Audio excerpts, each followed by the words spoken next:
Hey, welcome once again back to the Zombie Tactics channel, today with another installment in the Food Prep for the Lazy, Late, and Cheap series.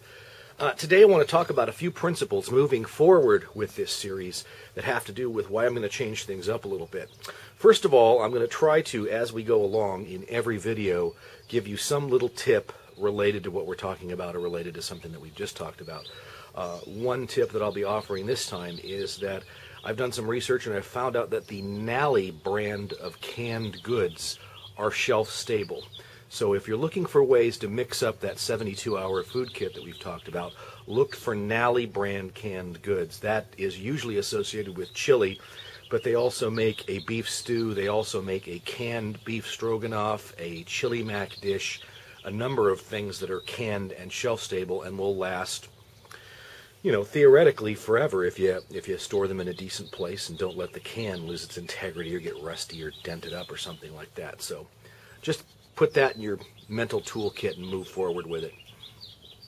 Well, moving forward in the project, we're moving from our 72-hour food kit idea, which I'm calling kind of near-term or short-term food storage, something that's just immediate and ready to use, to an intermediate food storage or preparations.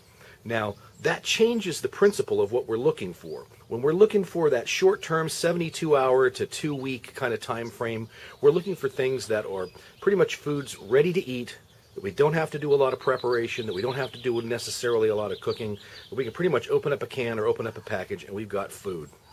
That's important because the initial stages of a disaster are the ones where you are least likely to have access to resources like electricity, natural gas, all the things that you're used to. So that's kind of a big deal. It's also the stage where you're maybe not quite sure if you're going to have to go someplace else than where your house is, or you may be just stuck there because of flood or road closings or something like that. Moving into what I'm calling an intermediate stage, all of our principles start getting changed up. We need to start worrying about some other things.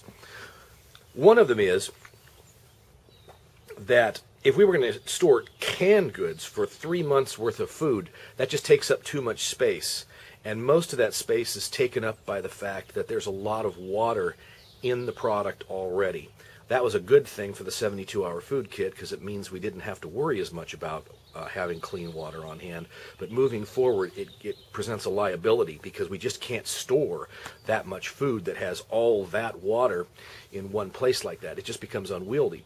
So we're going to begin to concentrate more on dry goods and freeze-dried products and things like that moving forward. This is also important because if we do have to jump in our car or our tactical zombie bug-out vehicle and head for the hills, head to a relative's house, get out of town, go to a motel, whatever, it's going to be a lot easier to pack those things up for a, let's say, 1 month to 3 month period of time than it is to stuff a bunch of canned goods in your car along with the people and pets and everything else you might want to be taking with you.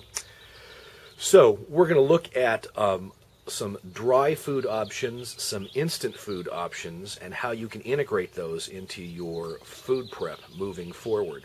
We're going to be taking a look at some of the food bucket systems that you've seen perhaps reviewed on other channels. I've got some thoughts about those, which ones are good values and which ones are bad values. We're going to look at instant freeze-dried packaged meals from Mountain House and other companies, as well as things that you might not necessarily think of in those directions. And that's going to be the focus that we're going to take moving forward into like an intermediate food storage goals. We're also going to take a look at more long-term, more intermediate term, really, sources of water and how to make sure that the water that you've got available to you is clean and safe to drink and good to do all the stuff you need to do with it. So these are the principles we're going to be using moving forward in the next couple of videos in this series in the Food Prep for the Lazy, Late, and Cheap series. A little bit of redundancy there. And that's Zombie Tactics for today. We'll see you next time. Bye-bye.